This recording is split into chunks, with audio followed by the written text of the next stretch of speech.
Thank you very much, Jamie. Good morning, everyone. It's great to see you all here. It is the first ever Eastern Canada PH Symposium that PHA Canada puts on, but it obviously draws on the strength of many, many years of excellent national conferences. A slide from our last conference 2 years ago, everybody in purple blankets, and then obviously we light up Canada in purple in November on May 5th. And so we've done a lot over 20 years, but we didn't always have a lot. Let's go back and see how we started and where we've ended up. And as Jamie mentioned, Dr. Ali Kapasi, I'll introduce him in just a bit. He's joined us from Alberta. So all of you know pulmonary hypertension is a kind of high blood pressure. I like this logo. It comes from PHA US. We all know about high blood pressure in the arm. Half the world has it. This is the other high blood pressure, specifically a lung disease where you have high blood pressure in the arteries that feed your lungs, the pulmonary arteries, and so it's also called high pulmonary artery pressure. Now, it is a lung disease, which is why lots of the doctors that many of you would see are lung specialists, but it becomes a heart problem. You get heart failure, especially of the right side of the heart, and the right ventricle is the most important part that struggles in pulmonary hypertension. And then because of that, all of you know the symptoms: short of breath, tired, palpitations, swelling, complications like being in hospital. All of that results from the pulmonary hypertension and the right-sided heart failure. Let's look at the numbers for a second. A lot of us like numbers in the medical world. The average blood pressure in my lungs is 15 millimeters mercury, so it's very low. Remember, in your arm, it's 120 on 80, so your lungs work best when the pressure is really low. Now, when you have pulmonary hypertension, it starts when you hit 25, not very much. That's just the start of it. Many people get diagnosed when they have 30s, 40s, 50s, rarely 60s, but it starts very mild disease, and sometimes we don't even know when it started. Now, this is not a rare disease. People used to think that. It's actually fairly common, but people that get it have lots of other kinds of illness. So if you have bad lung disease, something called COPD from smoking, you can get pulmonary hypertension. If you've had blood clots in your lungs, something called pulmonary thromboembolism, you can get pulmonary hypertension. If you have heart disease, if your heart doesn't work well and blood backs up into your lungs, the blood pressure goes up, you get pulmonary hypertension. There are also conditions that affect the whole body. For example, connective tissue disease like scleroderma that some of you would have here that can cause pulmonary hypertension, and even cirrhosis, liver disease. So it's not rare. Many people are at risk for pulmonary hypertension. Now, if you don't have any of those, you can still develop it, and we call that idiopathic, or no obvious cause, or primary was an old term. So a lot of people are at risk for pulmonary hypertension. It is a very difficult diagnosis, and I know most of you have gone through this phase of being unwell, seeing people, not getting diagnosed, sometimes for a year or two. That's obviously not a good situation, and we are working on that. But it is very important. We know it makes you ill for those time that you've had the symptoms, and if you don't diagnose it in all of these situations, it's going to contribute to people not living as long. It is a terrible illness. All of you know that. I don't want to scare anybody today. This is old data from 25 years ago. In fact, I first started in pulmonary hypertension looking after patients in 1990, so my number says 27. And so this was data that came out in the 1980s, and what you see is the average person only lived about 2.5 years. And that's still important today. If we don't treat you well, if we don't diagnose you well, that's going to happen. And so this is not the case today. All of you are going to live much longer than that with all the treatments that we have and that we'll discuss. This idea of a rare disease has been out there for a long time, and it comes from many sort of different backgrounds. One is that when you get diagnosed, you've never heard about it, your family's never heard about it, your friends don't know what you're talking about, nobody knows what you have, and people end up being kind of isolated, not being able to explain what they have.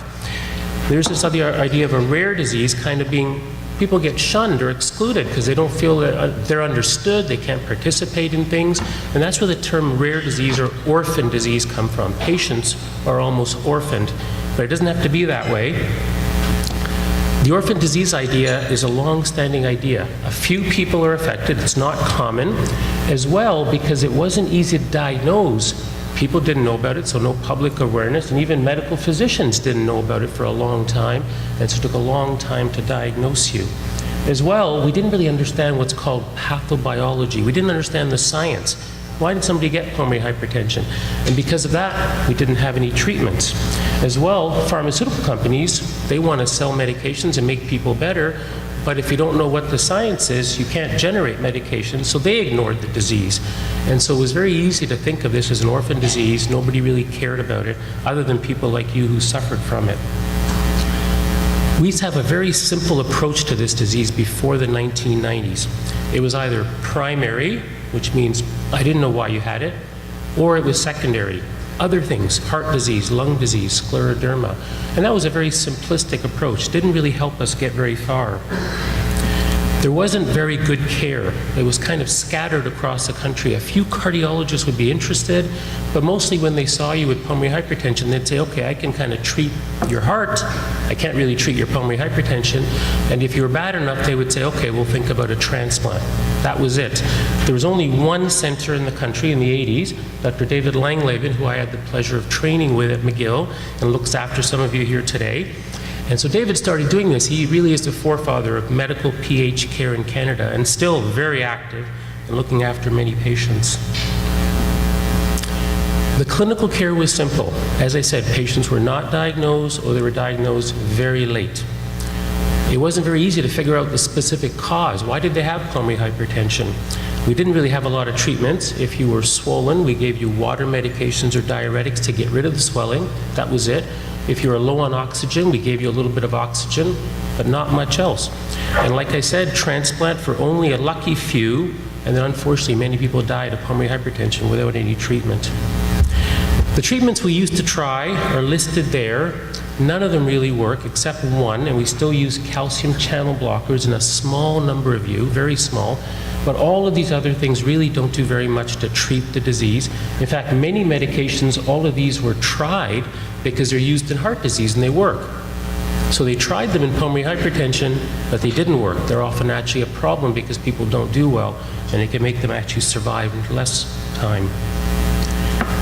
So what's new and exciting? That was old 25 years ago. A lot has changed. Everything I've just told you has changed. So first of all, we understand this disease much better. We know that there's 5 groups of pulmonary hypertension. Many of you have probably the most important because we can treat you aggressively. It's called PAH, pulmonary arterial hypertension. And we'll talk a bit about that today. Commonly, people still with heart disease on the left side get pulmonary hypertension.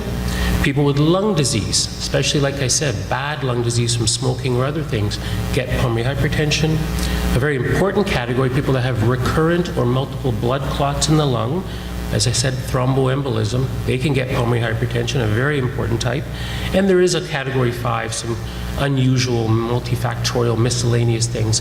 So it's actually become a lot simpler for us to diagnose people. When you have pulmonary hypertension, is it your heart causing the problem? Is it your lungs? Is it blood clots? And if it's not, then it's pulmonary arterial hypertension. So very important. And then we've learned so much about the science. And I wanted to share this with you because this is important to understanding the treatments we're going to talk about briefly now, but also the last session of the day when we talk about the new and exciting treatments that are coming. So this is your lung, and you know the beautiful air sacs or alveoli. And then right in the middle, this is a blood vessel. This is what we focus on, the pulmonary artery that carries blood to my lungs. This is the inside of the tube which carries blood. And this is the wall. A very little bit of what we call muscle cells wrap that blood vessel. And that's it. Now what changes in pulmonary arterial hypertension is everything. Instead of blood flowing in this beautiful open space, blood sometimes flows through tiny little channels like that. And not surprising, if you have tiny little channels, your heart has to force the blood through, the pressure goes up. So that's pulmonary hypertension. And why did that happen? Well, mainly 2 things. You have too much muscle compared to normal. All the muscle cells have grown. And also you have new cells in the brown here that shouldn't be there plugging up the blood vessels. So it really is a disease of your cells in the blood vessels growing too much. And that's very important because those are the new ideas we have for treatment. We know that there's lots of chemicals and hormones in your blood, in your body, that cause those cells to grow. And we've learned 3 important ones. Endothelin causes all of that change, and fantastically, we have medications that can block endothelin. Nitric oxide is a very important chemical that all of us normally make lots of, and that helps open up my blood vessels. Unfortunately, patients with pulmonary hypertension don't make much nitric oxide, but we have ways of helping you. And then prostacyclin, very similarly, a very important molecule that keeps my blood vessels open. Again, patients with pulmonary hypertension don't make much prostacyclin. And again, luckily, we have ways of giving it back to you. So all the medications we have are strongly based on the science that we've learned over 25 years, either related to the endothelin blockers, the nitric oxide pathway, or giving you back a version of prostacyclin. And it is an incredible time to look after people like yourselves. Nothing, when I first showed up in London 21 years ago, is treatment. Now we have 10 different medications available, all Health Canada approved, not always available, and that's a big challenge that we struggle with. Obviously, expensive medications, and so we look after that part. We don't want you to think about that, but we try to find, obviously, the best medications for you. But it is a really exciting time with all of these wonderful medications. The other thing that's changed, I'm not going to say much about the medications because Dr. Kapasi is going to help us understand what they do and how they work. What else changes the care across the country? I mentioned to you Dr. Langleben in Montreal, first center in the country 25, 30 years ago. And now these are all the centers across the country looking after pulmonary hypertension patients. There's 15 centers that look after adults and 4 centers that look after pediatric patients. So 19 centers, and all the way from one end, Vancouver, to St. John's, Newfoundland. So it really is an incredible network. A lot of us trained at McGill initially before sort of spreading across the country and setting up our own centers. I set up my center in London 21 years ago, got there and nobody was looking after patients. I thought somebody needs to do this. I've had the great pleasure of working with Brenda Bunting, our nurse, for now almost 15 years, and then Mary Leckie is my assistant. And the most important thing about a center is not just that we understand your illness and we're there to help you, it also has a lot of other pieces. I rely on my radiologist, my cardiologist to help me do all the tests that you need to have done. And then we obviously have access to medications. And I like to joke, the most important thing about a PH center is we have access to the newest information from the Mount. So the new release is coming down in commandments. So with that, I'm going to close my part. I'm going to invite Dr. Kapasi up. Ali is a friend and colleague that I've known for many years. He's an associate professor of medicine in Alberta at the University of Alberta, and he's one of those unique people. He's a pulmonary hypertension expert, an excellent doctor, but also he's a transplant doctor. And so he looks after people when they first get diagnosed with pulmonary hypertension, and unfortunately, if it doesn't work with treatment, you need a lung transplant. Ali's the guy to look after you as well. Thanks, Ali.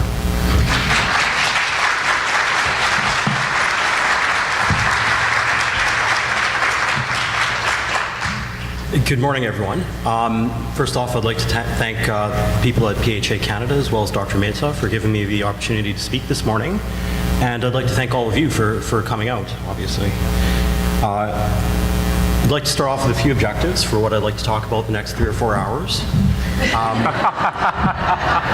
Rather than the next 10 or 15 minutes. What I'd like to briefly give you a sense of is some of the microscopic types of changes that occur in patients with pulmonary arterial hypertension. And then I'd like to give you a little bit of background on some of the molecular changes that underscore and cause those microscopic changes. And then last but not least, I'd like to review some of the therapies that are now available for patients with pulmonary arterial hypertension. And please feel free to stop me at any point if there are comments, anyone other than Dr. Mehta. And moreover, if there are questions at the end, I'm happy to speak with anyone. So, I think the first key point is that there's been a huge revolution in our understanding of pulmonary arterial hypertension over the past decade. We've started to appreciate that some of the vascular changes that occur in the lungs and in the right side of the heart actually are more in keeping with what we see in certain types of cancers.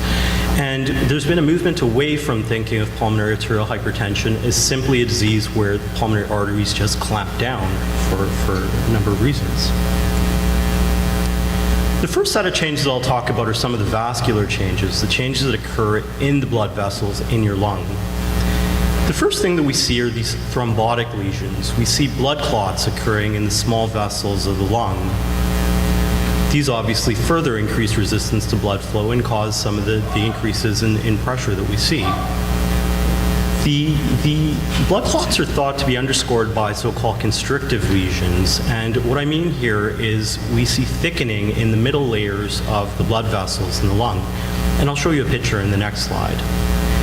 We also see proliferation of some of the types of cells, the endothelial cells that line the inside of the blood vessels. And, the combination of all of these things leads to so-called plexiform arteriopathy, which is kind of the characteristic pathologic lesion that we see in pulmonary arterial hypertension. And rather than trying to describe it to you, I'll again show you a picture in a moment.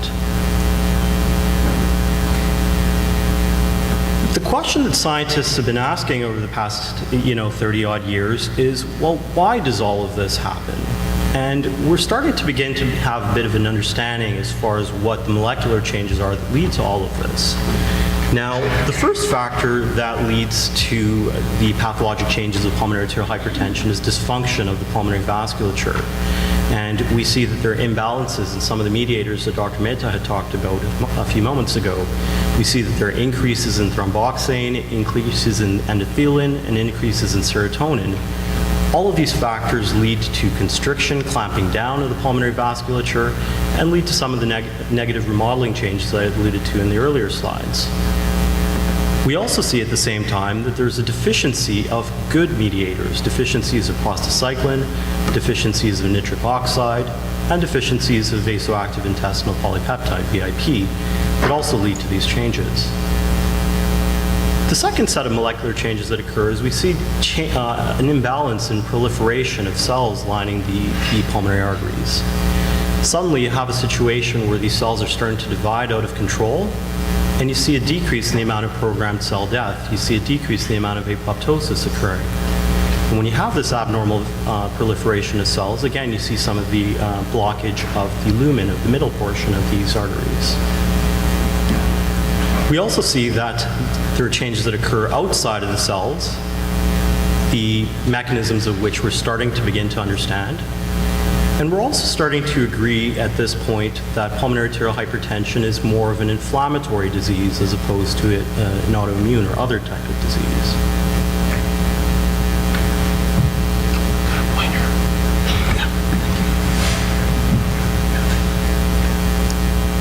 So here we see kind of a normal pulmonary artery, relatively thin-walled, nice wide open lumen, relatively easy flow.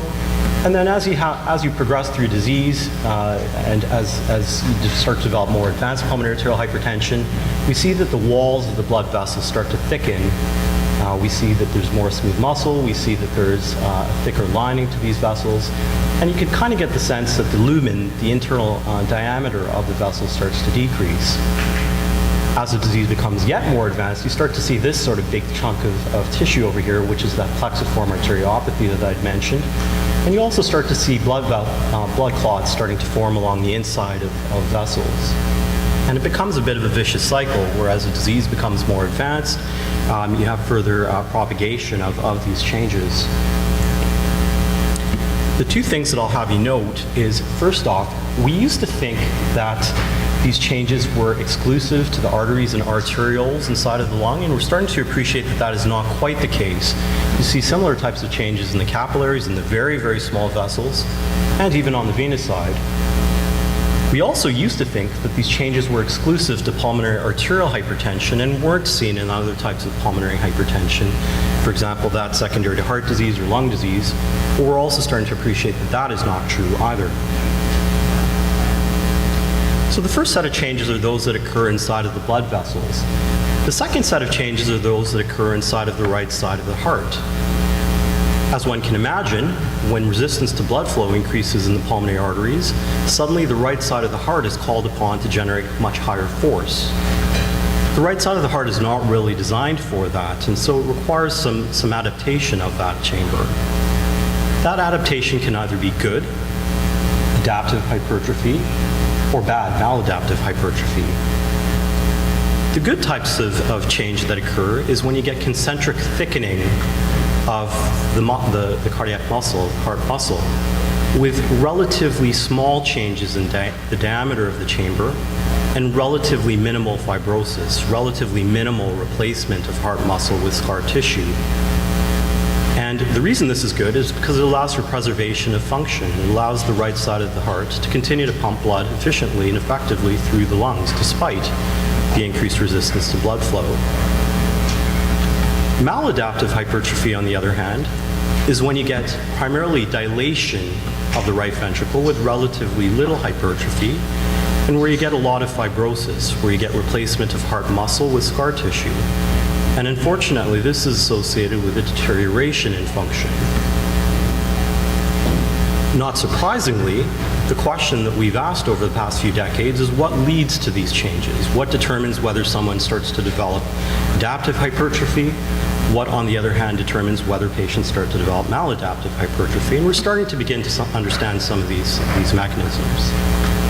The first thing that helps to determine what happens is metabolic issues within the right ventricle. The mitochondria are little organelles, little sub-portions of cells, which are kind of like power plants for the cells. They provide the energy that cells need to function properly. And we're starting to see in patients who have some of these maladaptive changes that the mitochondria do not work very well. One of my colleagues in Edmonton has a very great degree of interest in this particular mechanism, and hopefully this will be a target for therapies in the future. We're also starting to appreciate that ischemia, relative lack of adequate blood flow to the right ventricle, is also a factor in determining which way people go. If you can imagine that the heart is like an engine, the arteries that supply blood flow to it are much like the fuel lines, and if you have blockage of the fuel lines, suddenly you have a situation where the engine doesn't function properly. And that's definitely a major factor that occurs in these patients. The function of any muscle is dependent on flux of calcium in and out of those cells, and we're starting to appreciate that patients with right ventricular dysfunction have problems with how they manage calcium. The basic subunit of any muscle is the sarcomere, and we're also starting to appreciate that there are changes in how proteins work inside of the sarcomere in patients with right ventricular disease in the setting of pulmonary hypertension. And just like we saw on the vascular side, we also see some remodeling outside of cells in the cytoskeleton in the right ventricle.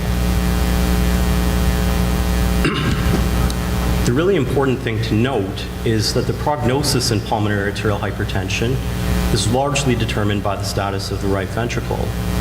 Almost regardless of how high your pressures are on right heart catheterization, if we see that the right ventricle is adapting adequately, patients in that situation do relatively well. Skip over this stuff. Just my little spiel for right heart catheterization. When I talk to patients about catheterizing them for follow-up, their eyes kind of glaze over. They're not really very happy with me. This is obviously a very important thing that we do. It's the gold standard for diagnosis and really requisite for making a diagnosis of pulmonary arterial hypertension. It helps us to decide on which specific therapy is best for a given patient. It's very useful in terms of helping us to prognosticate for patients. And in the scheme of things, it is both relatively simple and relatively safe. When we talk about therapies for pulmonary arterial hypertension, really I think the simplest way to think of them is non-targeted therapies and targeted therapies. Now, as far as the non-targeted therapies go, there are a number of things that we can do, and as Dr. Mehta had spoken of, these are things that we've been doing for a very long time. The first thing that can be very useful is in patients who have low oxygen levels in their blood, giving them supplemental oxygen. Not only does this provide the oxygen that their brains, their kidneys, all of their other organs need to function properly, but can also to some extent help to relax the arteries inside of the lung. 20 or 25 years ago, we used to recommend that exercise was probably not a good idea for patients with pulmonary hypertension. There's been a huge paradigm shift, and now we're really recommending that exercise is absolutely useful for patients with most types of advanced lung disease, and definitely for patients with pulmonary arterial hypertension. So exercise, pulmonary rehabilitation, things of these nature are very useful for patients with PH. We used to say that avoidance of pregnancy was an absolute must. We used to talk about mortality in the range of 80, 90, 95% for women who chose to go through with pregnancy. In the modern era, we're reporting mortality more in the range of 40 to 50%. but I still generally counsel women that avoidance of pregnancy is absolutely key to prevent the progression of disease and the risk of death. Maintaining fluid balance is really, really important as well. Patients who have extra volume on board, that puts extra stress on their heart and lungs and often leads to deterioration in exercise tolerance. Patients who are hypovolemic, patients who become dehydrated, equally don't do very well. And so we'll usually counsel our patients about low sodium diets, about restricting the amount of volume that they're taking in over the course of the day. And in some cases, in patients who aren't able to manage their volume status with simple measures, we will sometimes start to talk about water pills or diuretics. Patients with pulmonary arterial hypertension, unfortunately, are somewhat predisposed to arrhythmias, to abnormal heart rhythms. And so in cases where this occurs, we will use medications to try to maintain a normal heart rhythm. Because patients with pulmonary arterial hypertension are at risk for developing these blood clots in the small vessels of their lung, we will sometimes use anticoagulation, blood thinners, to try to reduce the risk of this. There is also some thought that anticoagulation or use of blood thinners helps to thin the blood and allow for easier flow of blood through the lungs. There's a little bit of controversy nowadays about how useful this is. I put lung transplantation in brackets because although this used to really ultimately be the only definitive therapy for pulmonary arterial hypertension, and in some ways you could argue that it still is, this is not something we do very often anymore. Of the 70-odd patients that we transplant in Alberta in any given year, usually only 1 or 2 of those patients are patients with pulmonary arterial hypertension. By and large, we can manage patients with PH with medication. Just a picture identifying some of the same things we talked about. And targeted therapies for pulmonary arterial hypertension, so specific drugs that help to control the disease. These are targeted at some of the molecular pathways that we talked about in the pulmonary vasculature. The first one being the nitric oxide pathways. So patients with pulmonary arterial hypertension have low levels of nitric oxide in their lungs. And there are 2 ways that we can try to overcome this issue. Both of these factors have to do with blocking the breakdown of nitric oxide and potentiating its effect in the lungs. The first set of drugs are drugs that block an enzyme called phosphodiesterase. These are drugs like sildenafil or tadalafil, drugs that are initially developed as antihypertensives for use in systemic hypertension, but were subsequently found to be good for both erectile dysfunction and pulmonary arterial hypertension. These are really useful drugs. They're relatively well tolerated. They don't require any monitoring. They're given by mouth. And we now have generic alternatives, so they're relatively affordable medications. Newer class of medication are the soluble guanylate cyclase stimulators. The only drug available in this class thus far is a drug called riociguat or Adampass. There is some biologic rationale for why this might be a little bit more potent than sildenafil and tadalafil, but we're still working on trying to actually prove that clinically. Riociguat also has the distinction of thus far being the only drug that's licensed for use in CTEPH, in chronic thromboembolic pulmonary hypertension, so for patients who have PH primarily because of blood clots in their lungs. The second pathway that we can target with medication is the endothelin pathway. So you'll remember that I mentioned that endothelin is a vasoactive drug that does bad things in the pulmonary circulation. It leads to constriction of the pulmonary arteries, and it leads to proliferation of the cells lining your pulmonary arteries. Fortunately, we have drugs that can block this endothelin, and in that class we have drugs like bosentan or Tracleer, ambrisentan or Velibris, and macitentan. These are also orally administered drugs. They're very well tolerated. They are medications which do require a little bit of monitoring of blood work on a periodic basis to ensure that they're not causing liver toxicity, which is a rare but reported side effect of these medications. These 2 classes of oral drugs have had a huge impact on the management of pulmonary arterial hypertension in the past 10 or 15 odd years, and are a major reason why, as I mentioned earlier, we don't transplant patients with PH very often, so we don't have to.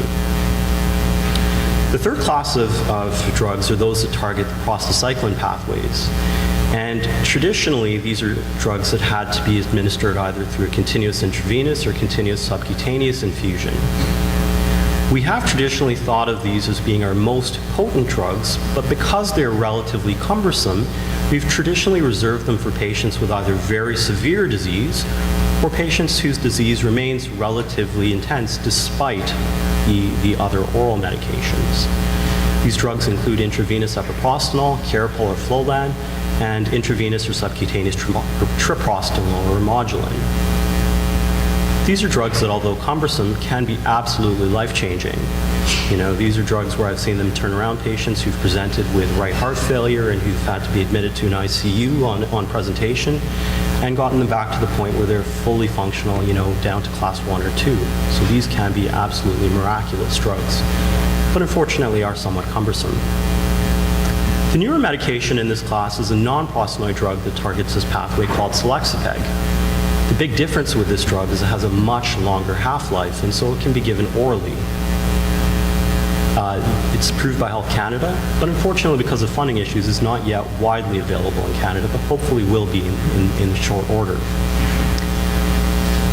We're not sure yet whether this is really a drug that's going to replace the parenteral prostanoids, and I would argue that for patients who are stable on IV or subcutaneous prostanoids, probably safest to remain on those lines of therapy. I think the main utility of these drugs is going to be in patients who are continuing to have progressive disease despite the other two oral drugs, and it may be most useful as an intermediary step before we shift to the parenteral drugs.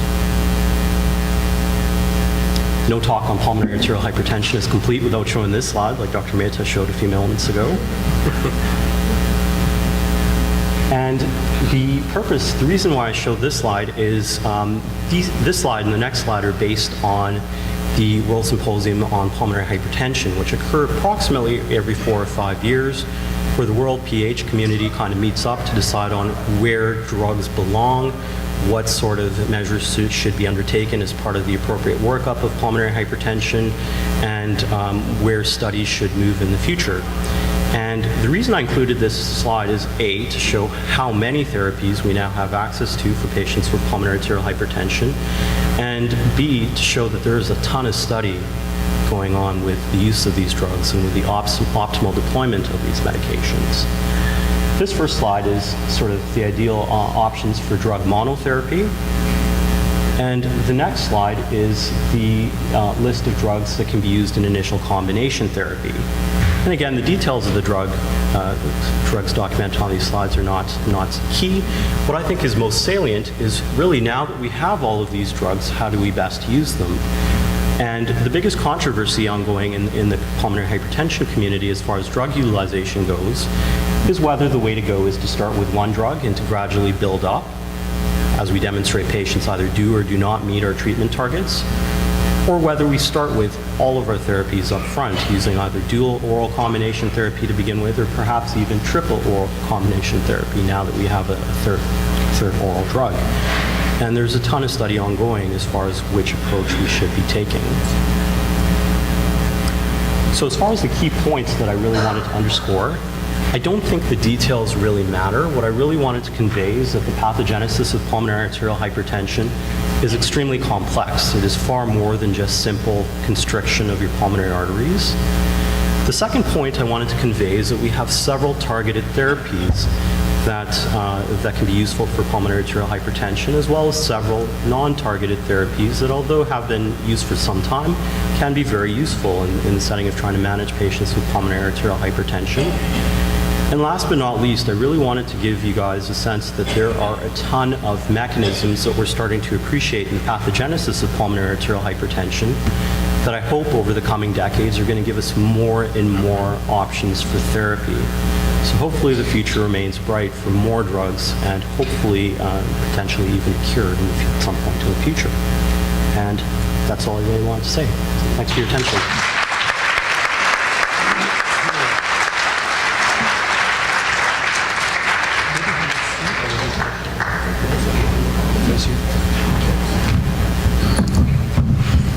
Super, thanks very much, Ali. So just to finish off the morning, then we'll take some questions. The other thing that's changed is this has become, as I mentioned at the start of it, a national collaborative effort. A lot of people involved, physicians, nurses, other healthcare providers, obviously staff from PHA Canada, all of you, your families, your friends that have gotten involved. This has been fantastic. In terms of the medical side, I mentioned we have 19 centers across the country, so it really has been fantastic. And it's not just medical doctors. A lot of people work in those clinics, as all of you know, to work together to look after you. Other societies have gotten interested. So the CTS is the Canadian Thoracic Society. They look after medical education and supporting care of lung disease patients across the country, and so they've become interested in pulmonary hypertension over the last 20 years, and they collaborate closely with us as well, which is very important. Obviously PHA Canada, and then we mentioned already our pharmaceutical sponsors, and then also government. You know, ultimately it's up to government to say yes or no to pay for care, hospitals, clinics, medications, and so we've been quite fortunate in different provinces to work with our local governments to have them understand how serious this disease is and hopefully try to support what they can. It's obviously expensive and they have many other priorities, but all of those people work together in a national effort. And this is probably the most important thing. When you have an orphan illness or a rare illness, whatever you call it, the only way to deal with that is obviously talk to each other and get to work together, and that's exactly what PHA Canada has tried to do. Many of you know we're very excited. Next year, 2018, is our 10th anniversary, and so we have lots of exciting stuff planned. I wanted to go back to the founding when we first started. It was quite exciting, quite challenging in ways to bring people together. Very important people involved at the start that some of you might know. I wanted you to understand. Leon Proyan, a wonderful bull of a man whose daughter had pulmonary hypertension from Windsor. He was a lawyer, and it was his mission in life to raise money to cure this disease for his daughter. It didn't happen, unfortunately, and she did pass away, but he raised more than $2 million. He set up the PH Society of Ontario, and that was one of the founding members of PHA Canada. Very similar story, bottom left, Linda Berriot, patient in Quebec, and quite an amazing story. Linda was diagnosed by David Langlaben when I was a fellow working with him, so I saw her when she first came in back in 1991. And so I'd known her for 24 years till she passed away as well 2 years ago. But she was instrumental in setting up PHA Canada from the Quebec side, so very special. Liz McCall from BC, also a patient, and also committed to doing things for other patients. And so she founded BC PHS, the PH Society of British Columbia, and still very strong, one of the strongest organizations in the country, and they're partners of ours, very close partners. The lady who runs the organization, Roberta Massender, is actually our co-chair on PHA Canada board. Liz, unfortunately, also lost her battle with PH a few years ago. Luckily, the four and the other rest of the slide are still alive and with you. Quite happy I'm here. Darren Bell, very, very special man. Darren's a board member. He is right at the back of the audience, if you want to see standing there. And so Darren,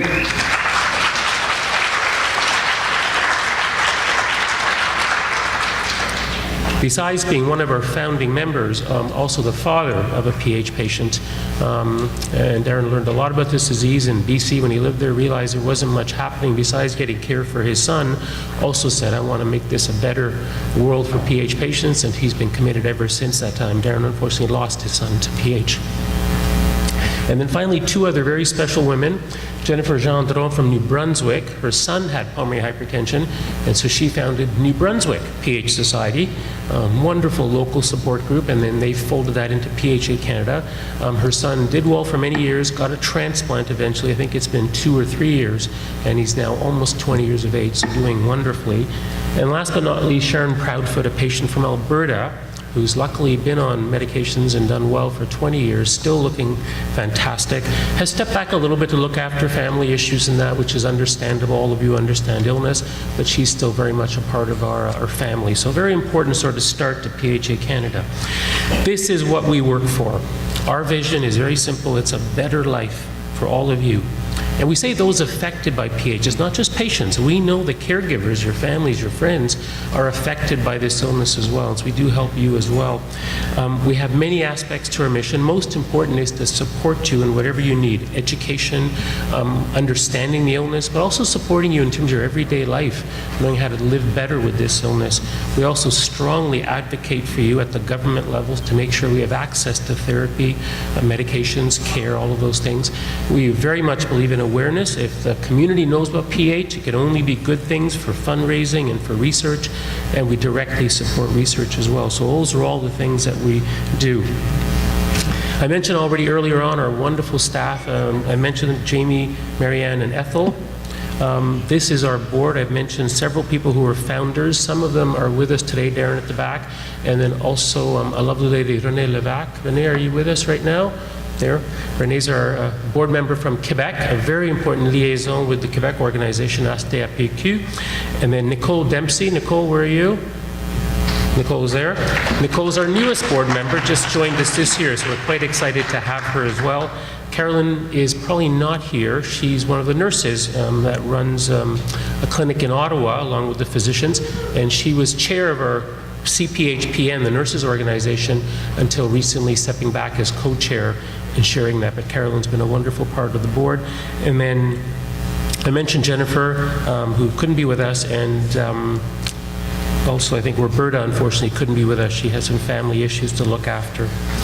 So this is kind of what our goal is. We're in the middle of this 5-year strategic plan. We went around and talked to you, talked to all of ourselves and said, what's not right about this illness in Canada? And we identified 5 issues, and they have become part of our strategic plan to fix them. First and foremost was, again, back to you. We didn't think there was enough support for you and your family and caregivers, so that is our focus. We didn't think there was adequate access to pH care. The centers, having enough of them, having them supported in the way they need to do their job, but also obviously access to therapy, so we work very hard on that. I mentioned earlier, many of you probably went through at least months, sometimes a year or two, hopefully not longer, of symptoms before you got diagnosed. There is a tremendous delay to getting diagnosed because it's not easy. People are short of breath and tired from many things. It's not just pulmonary hypertension, and so we do make that a priority to improve the rate of diagnosis of pulmonary hypertension. I mentioned awareness. That's an issue that we work on.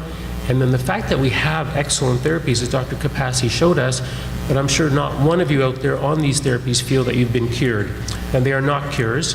They have side effects which are quite challenging. You still live every day, we know, with symptoms and limitations. And so therapies are fantastic, but we need more. And because of that priority number 5, limited benefits, that's why we support research. Just this year, we added number 6. Clearly, we thought, well, if we're doing something important, we want to be doing this for a long time into the future, and so we have to make sure we focus and make sure that we can sustain what we do well into the future to help you. So that's the strategic plan based on those issues. I won't go through it, but we're happy to share it with you another time. One of the most important things is, as I mentioned earlier, we need you to participate and connect and engage with us. The more you do that, the more we can help you. And clearly all of us these days interact electronically on websites and Facebook and Twitter, and so we invite you to join us on those mechanisms. As you might have heard, we sent out notices. We're not going to have that membership idea anymore, but we're going to make sure that all of you just engage with us in whatever way works for you, whether it's meetings or online. And so the website's a big part of it. We have educational programs on there, Living with pH. We have lots of advocacy work in educating medical professionals, making sure they realize that pH is out there and you don't want to miss it. And then also advocacy direct to government and making sure they understand the importance, as I said, of this illness. So this is what's happened. It used to be, before 95, before 20 years ago, a serious, progressive, usually fatal illness. It's changed over the 20 years. This is now becoming a chronic disease. As many of you know, some of you have had it for 20 years, you can live with this. It's not fantastic, I know. You still have symptoms and limitations and inability to do what you'd like to do every day. You wake up some days and just don't have the energy, and we know that. As well, things happen. You get complications and get hospitalized, and it still does take people's lives. We know that. And so what's the future? Everybody wants the last line on there, a cure. That's going to be a challenge. I think the problem is, as I showed you, the pressure, it starts to rise a little bit. We don't see you then. That's the problem. We only see you when it's quite severe, and we're trying to think of ways to diagnose it earlier. But I really do see a time in the next 5 to 10 years when this is a disease that it's chronic, you have it, but you don't even know you have it. You live with it, it doesn't affect you day to day, there are medications that are taking care of it. So that's, I think, what we're going to see, that a disease that you live with but don't suffer from day to day. All right, so with that, let's bring this session to a close. We do have a few minutes. Any pressing questions that people would like to ask? We have two microphones. Jamie's got one, and then we're going to put one on the other side.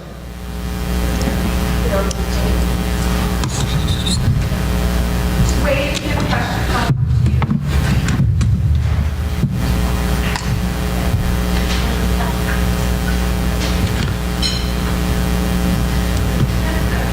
And if not, don't feel bad. We're all around all day, so we can happily chat in person. Nobody wants to be the person to ask the first question. I think you were that good that You're wonderful. Thank you.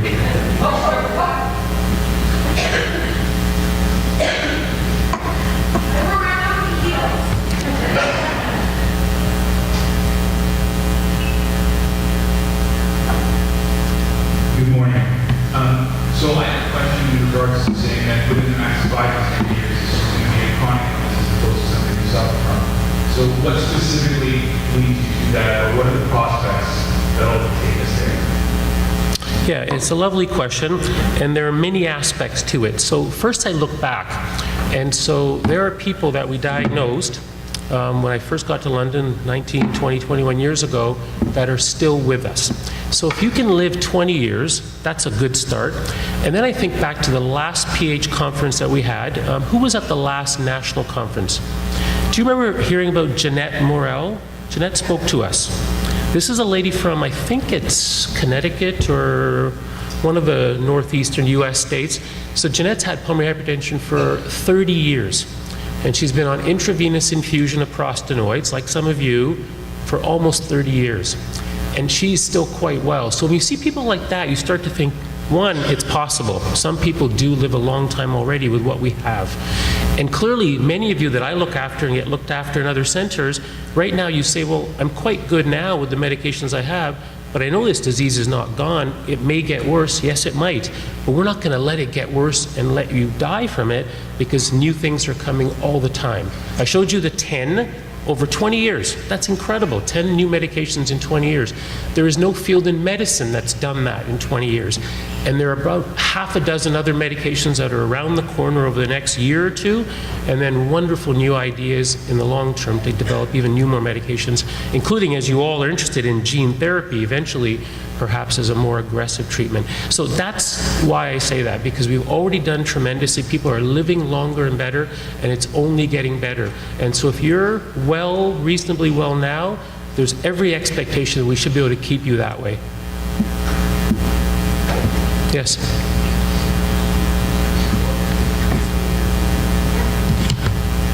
Good morning. I have perhaps a question, but what set the precedent for your pressures having to be at 25 to get the pulmonary hypertension diagnosis? Is there anything that would say your pressures should be lower to start saying, oh, this could be pulmonary hypertension? Yeah, it's a very neat question. It's always very important in any branch of medicine what's normal and what's abnormal, what's really disease.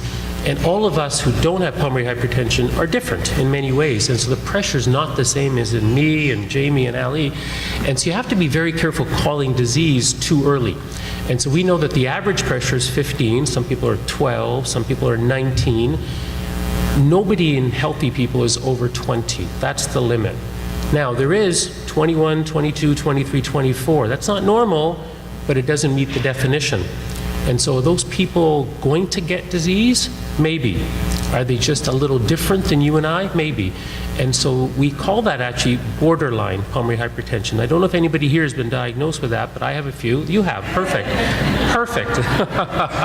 And so very importantly, I think we recognize that you're kind of in between. We don't want to call you disease just yet because we don't know if you have disease. We haven't biopsied your lung to look at the blood vessels. Maybe we should. But if we don't know that, then all we do is follow you very carefully and make sure. And what we know from studies is there's about a 1 in 4 chance over the next 2 to 5 years that you go from borderline, a little bit higher, to real pulmonary hypertension, 25 or higher. So again, lots of work going on, but we're very careful. We would not ignore that.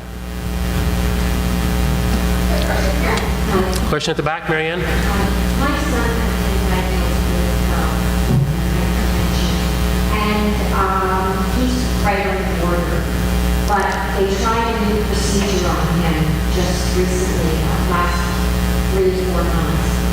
called balloon pulmonary angioplasty. Was that in Toronto? Yes. Wow. So I just noticed that it wasn't mentioned. Right. Right, and it's a great point. So we talked a lot about general pulmonary hypertension, and Dr. Kapasi told us a lot about pulmonary arterial hypertension, group 1 that I showed you. Group 4, patients that get it from recurrent or multiple blood clots in the lungs. The standard approach has always been a fairly aggressive surgery where you open up the chest, reach into the blood vessels of the lungs, and take out all the clot and scar, something called pulmonary endarterectomy, which is curative. People are cured by that. It's one of the probably the best kinds of pulmonary hypertension because you have a 70% chance of being cured. 2 major centers in Canada, Ottawa and Toronto. We have many patients here who have been through the surgery. The problem is the surgery is very big. There is risks to major surgery. And so one of the new ideas is putting balloons in there to open up the blood vessels that are plugged up with clot, and that's called angioplasty. Very much what you've heard over 20 years, what they do to blood vessels in the heart when you're having a heart attack. So I don't think it's a recognized treatment just yet. There's several studies out there that show that it might work. It hasn't really been tested well enough for us to do it standardly, but Toronto is starting to do it. I heard yesterday they've done 12 patients now.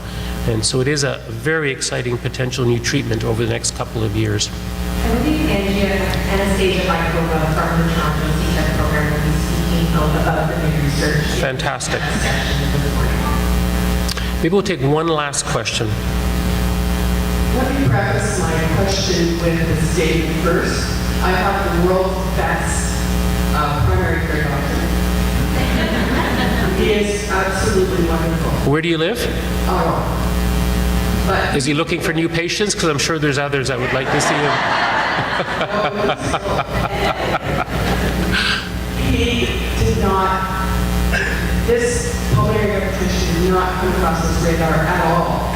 And yet when he found out that indeed that's what I had, he said, I knew it was. I had sent 5 or 6 people, they didn't have it. So it didn't even come across my radar. My question is, how do we get the message concretely out to these GPs who are wonderful people, but they keep telling you you have asthma or COPD or this or that or this or that, and there's an explanation for each symptom. And in my case, it took probably up to 2 years to find out that I had this. It was 2 wasted years with all kinds of steroids, which just did whack things in my whole body. So how do we get that message out there to these GPs? Sorry, what was your first name? Susan, I'm open to your ideas. We need you to tell us how to reach your family doctors. We have some ideas and we've started some programs to do that better, but it is not happening. Now, it comes down to the fact that it's still not rare, but an uncommon illness. I don't want them to miss asthma and COPD and heart failure and those other common things that are treatable. I also don't want them to forget in their minds that, oh yeah, there is something called pulmonary hypertension. So it is a challenge. They're inundated with so much information. And so we have ideas. Again, very much happy to hear all of your ideas this weekend. We need to do a better job of that because that doctor now knows you. I want him to be looking for the next PH patient. And he should be able to if he knows what you're going through and what your symptoms are and how you got diagnosed. Okay, let's draw this to a close.